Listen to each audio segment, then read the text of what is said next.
আল্লাহর রহমতে বিসমিল্লাহ বলে নির্বাচনের দিন 12 ফেব্রুয়ারি গিয়ে প্রথমে হাবরটা দিবেন। হাবর দিয়ে শুরু করবেন, তারপর ব্যালট খুঁজে টুজে আপনার মার্কা দেখে আপনার ক্যান্ডিডেটকে ভোট দিবেন।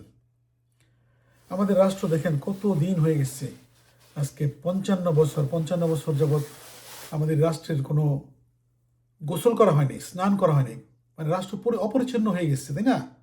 রাষ্ট্রটাকে পরিষ্কার করতে হবে, পরিষ্কার করার সুযোগ দিতে হবে, সেটি হলো সংস্কার। এই সংস্কারের পক্ষে আপনি ভোট দিলে এই রাষ্ট্র একটা পরিচ্ছন্ন রাষ্ট্র হিসেবে যাত্রা শুরু করবে। শিক্ষা খাত, স্বাস্থ্য খাত, যোগাযোগ খাত, আইটি খাত, সেবা খাত, আমলাতন্ত্র, পুলিশ তন্ত্র, এগুলি সব কিছু সব পরিচ্ছন্ন হবে, ক্লিন হবে। একটা ক্লিন, আপনি তো নিশ্চয়ই দিনের শেষে পরিশ্রান্ত হয়ে গোসল করেন বা দিনটা শুরু করেন পরিষ্কার করে শাওয়ার নিয়ে, তাই না?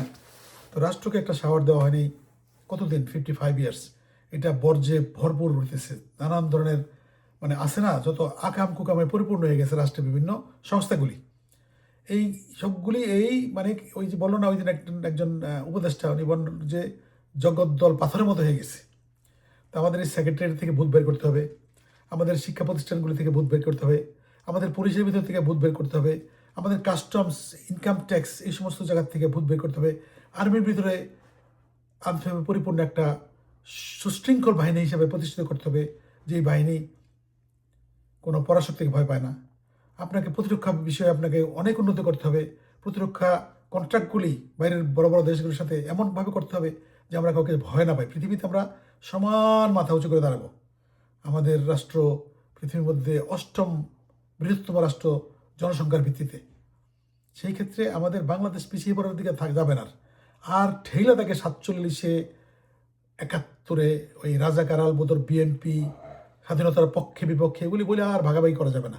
এই সংস্কার আপনাকে রাষ্ট্রকে এমন জায়গায় নিয়ে যাবে যে ভালো কাজ করবে সে পুরস্কার পাবে, যে মন্দ কাজ করবে সে তিরস্কার পাবে, শাস্তি পাবে। এরকম একটা প্রক্রিয়া, স্বচ্ছ প্রক্রিয়া নিতে হবে রাষ্ট্রকে। আর মনে করেন যে এই ফর্মুলাটা আমাদের এই বাংলাদেশি যে চোর ছেচ্চর পলিটিশিয়ানের ফর্মুলা না। এই ফর্মুলা হলো উন্নত বিশ্বের ফর্মুলা। উচ্চকক্ষ, নিম্নকক্ষ, আইনের শাসন, আইন বিভাগে বিকেন্দ্রীকরণ, এগুলি সব উন্নত বিশ্বের ফর্মুলা। সেই ফর্মুলাগুলি এখানে আনতে অসুবিধা আছে। আমরা ছেলেপেলেকে পড়াশোনা করার জন্য আমেরিকা, ইউরোপে, অস্ট্রেলিয়াতে, তাদের ফর্মুলা নিতে অসুবিধা কী আছে? দেখবেন আপনি সবসময় উদাহরণ হিসেবে আমরা কী নেই, একটা ভালো স্কুলে পড়ানোর চেষ্টা করি। আমরা ল্যাবরেটরি স্কুলে বাচ্চাকে পড়াবো, আমরা চেষ্টা করি বাংলাদেশে তাকে কী জানি অনেক স্কুলের নাম আমি জানি না, ভালো যেগুলি school, government college, Dhaka college, Eden college, Notre Dame college, আমরা যদি পড়াইতে চাই, ঢাকা ইউনিভার্সিটি, ঢাকা মেডিকেল, বুয়েট, তো আমরা ভালো জায়গায় বাচ্চাদের পড়াইতে চাই। তো আমরা দেশটাকে ভালো করার জন্য আমরা ওই ফর্মুলা নেব না কেন? আপনি চিন্তা করেন, আপনার নিজের নিরাপত্তা, আপনার সংসার, আপনার বাচ্চাদের নিরাপত্তা, ভবিষ্যতের প্রজন্মের নিরাপত্তার জন্য বাংলাদেশের সংস্কার প্রয়োজন। আপনাকে রাস্তাঘাটে কেউ হ্যারাসমেন্ট করতে পারবে না, রাস্তার মধ্যে চাঁদাবাজি করতে পারবে না, রিক্সা লোক এসে কেউ থাপড় দিতে পারবে না। আইনের শাসন হবে, সুষম শাসন, প্রত্যেকের যাতে রেসপেক্ট করে। একটা আমেরিকায়, এই যে আমি এখানে থাকি বহু বছর, 3 যুগেরও বেশি, এখানে মনে করেন একটা লেবার এবং একটা মেয়র, সিটির মেয়র, কোনো অসুবিধা নেই, একই টেবিলে বসে ভাত খেতেছে, একসাথে লাইন ধরে কাজ করতেছে, এরকম আর কি।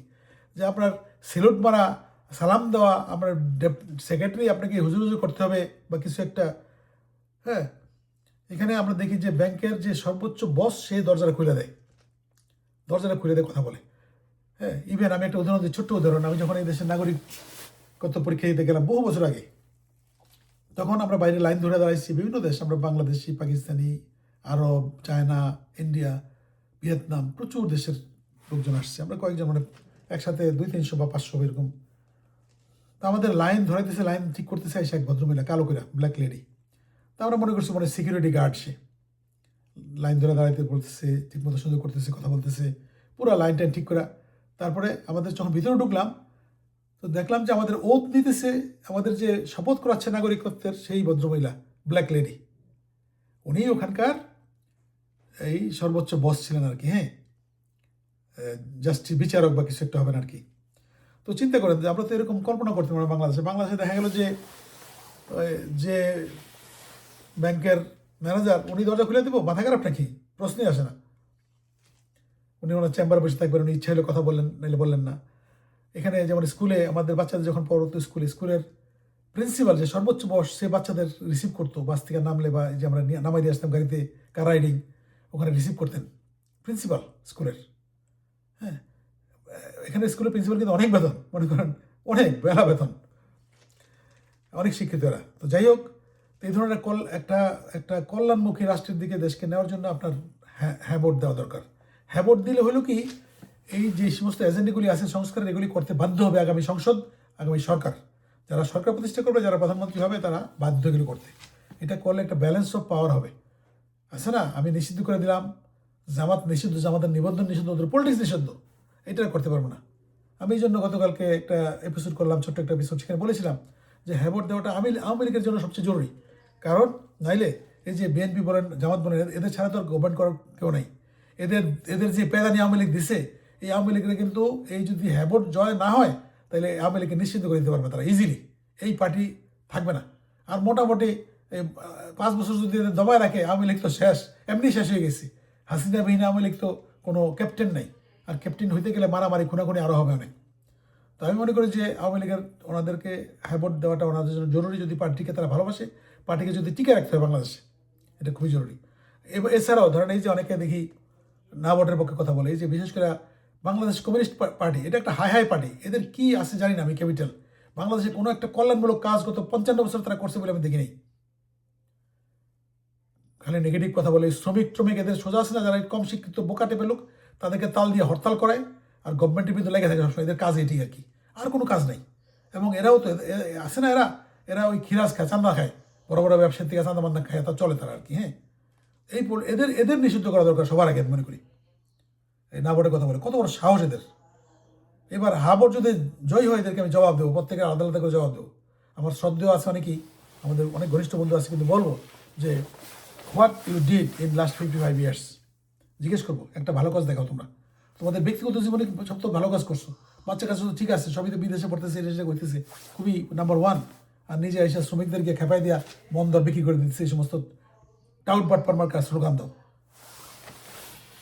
কোথায় আগরতলা আর কোথায় চকির তোলার কথা শুনলাম আর কি। হ্যাঁ, আগের জমানা আর কি, ওই প্রফেসর ইউনুসের সাথে নিজেকে তুলনা করে ওনাকে গালিগালাজ করো।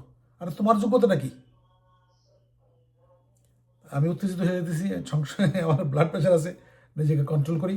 কন্ট্রোল, কোনো একটা ইন্ডিয়ান মুভিতে দেখছিলাম, নানা পাটেকার বলতো যে কন্ট্রোল, মানে রাগ হয়ে গেলেই কন্ট্রোল করতেন। তো আমাদের এখন রাগ হওয়ার সময় না, আমাদের ধৈর্য ধরার সময়, এবং আমাদের ভালো পথে আগানোর সময়। একটা দেশ, এই যে কতগুলি বাচ্চা ছেলেপেলে তারা আন্দোলন করে একটা দেশকে একটা মুক্তির পথ খুলে দিচ্ছে, এই মুক্তির পথে আমাদের এগিয়ে যেতে হবে। আমাদের আমাদের রাজনীতিবিদ দরকার ইয়ং, আমাদের দরকার, আল্লাহ তাকে বেস্ট রিসিভ করুক, চলে গেছে ওসমান হাদি, শহীদ ওসমান হাদি, এদের মতো লোক দরকার। এত ট্যালেন্ট একটা ছেলে চলে গেল। এখন যারা আছে সরল সহজ মাটির মানুষ, এই যে হাসনাত আবদুল্লাহ, আমি খুবই পছন্দ করি ছেলেটাকে, এদের মতো রাজনীতি দরকার। এই যে নাসিরুদ্দিন ছেলেটা, পিন্টু, নাসিরুদ্দিন পাটোয়ারি, আমি পিন্টু বলে বলে কেন জানি না, নাসিরুদ্দিন পাটোয়ারি আমাদের চাঁদপুরের ছেলে, আমার সন্তানের বয়সী, এও দেখলাম এর কথাবার্তা কাজকর্ম খুবই ভালো, এবং ম্যাথোডিক, খুবই ম্যাথোডিক্যালি ওরা আগাইতেছে। এবং এই মির্জা আব্বাসের বদলে ওর মতো যদি মানে আপনারা সংসদ সদস্য পান আপনাদের এলাকায়, ঢাকা 8 নাকি 10 জানি না, ভালো হবে। ভালো হবে মানে, উনি তো মেয়রগিরি করছেন, এমপিগিরি, মন্ত্রীগিরি, বহুত কিছু করছেন। উনি কী করছেন ভাই? আপনার জন্য কী করছেন দেখেন আপনি। আপনার জন্য, আপনি ঢাকা 8-এর একজন ভোটার, আপনার জন্য কী করছে মির্জা আব্বাস, এটা দেখে তার ভোট দিয়ে অসুবিধা নেই। ওনাকে ভোট দিলে অসুবিধা নেই, আমার কোনো ব্যক্তিগত কোনো অসুবিধা নেই। আমি ঢাকা 8-এ বসবাসও করি না, কিন্তু বলবো যে ক্যান্ডিডেটগুলি চুজ করার সময় দেখবেন ইমানদার কে, সে আল্লাহকে ভয় পায় কে, সৎ মানুষকে ভোট দেবেন। আর সৎ লোকে ভোট দিলে আপনিও সেই তার সততার মধ্যে পার্টিসিপেট নিলেন। আর অসৎ একটা চোর, গুন্ডা, বাদবাজ, চাঁদাবাজ দিলে যত সে মানুষকে অত্যাচার করবে, ওই অত্যাচারের মধ্যে আপনার নাম লেখা হবে। আমি এটা বলতে থাকবো ইলেকশন দিন পর্যন্ত। আপনাদের ভালো নাও লাগতে পারে কারো, ইটস ওকে। আমি এটা তেমন একটা কেয়ার করি না। আমি কেয়ার করি আল্লাহ সুবহানাহু ওয়া তাআলাকে, আমি কেয়ার করি আমার দেশকে, আমি ভালোবাসি আমার দেশকে। আমি কোনো জামাত বলেন, বিএনপি বলেন, আওয়ামী লীগ বলেন, কমিউনিস্ট পার্টি বলেন, জাতীয় পার্টি বলেন, আমার কারো প্রতি কোনো দুর্বলতা নেই। এবং আমি প্রত্যেকেরই সমালোচনা করবো খারাপ কাজ করলে, এবং প্রত্যেকেরই ভালো কাজ করলে সেটা সাধুবাদ দেবো। এটি আমার কথা। তো প্লিজ প্লিজ প্লিজ ভোট দিবেন, হ্যাঁ ভোটটা দিবেন, এটা আমার একটা আবদার আপনাদের কাছে। আমি অন্যায়ভাবে চাচ্ছি না, দেশের কল্যাণের জন্য চাচ্ছি। আমার কোনো বেনিফিট নাই দেশকে ভালোবাসা ছাড়া। তো দেশটাকে রক্ষার জন্য, দেশটাকে সামনের দিকে এগিয়ে নেওয়ার জন্য, স্বাধীনতা, সার্বভৌমত্ব, অখণ্ডতা ইত্যাদি রক্ষা করার জন্য হ্যাঁ ভোট দেওয়া আপনার অনেক জরুরি। এবং ভালো কথা যারা বলবে, সে আপনার হিন্দু হওয়া দরকার নেই, মুসলমান হওয়ার দরকার নেই, বা বৌদ্ধ খ্রিস্টান হওয়ার দরকার নেই। ভালো কথা যেটা ন্যায়ের কথা, ইনসাফের কথা, সেটা আপনি গ্রহণ করবেন। তো আমরা চাই বাংলাদেশে ইনসাফ কায়েম হোক এবং বাংলাদেশের সুষ্ঠু সুন্দর রাজনৈতিক পরিবেশ হোক, যেখানে ভালো লোক রাজনীতি করতে হবে, কোনো গুন্ডা পান্ডা রাজনীতি করতে আসবে না। আমরা ওয়েট করবো ওই জন্য ইনশাআল্লাহ তাআলা। এবং আমি ভোট দিয়েছি, আমার পোস্টাল ব্যালট ছিল, আমি পাঠিয়ে দিয়েছি ইনশাআল্লাহ তাআলা।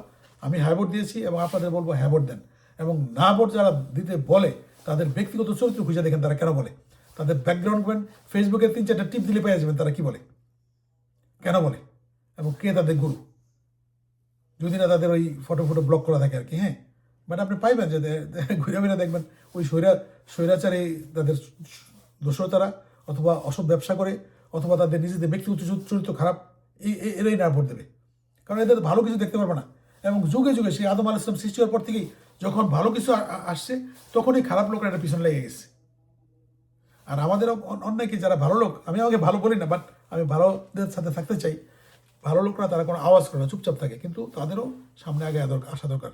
যেমন মা বোনের আগে আসছিল এই 24-এর আন্দোলনে, ওনারা না আসলে তো আমাদের এই আন্দোলন সফল হতো না। এবং ইনশাআল্লাহ তাআলা এবারের ভোটে ওনারাই দেখা দিবেন যে what Bangladesh really needs to be. ভালো থাকবেন। আসসালামু আলাইকুম ওয়া রাহমাতুল্লাহ ওয়া বারাকাতুহু। ইনশাআল্লাহ আবার কথা হবে। আজকে আরও 2টা ভিডিও বানাবো। আল্লাহ হাফেজ।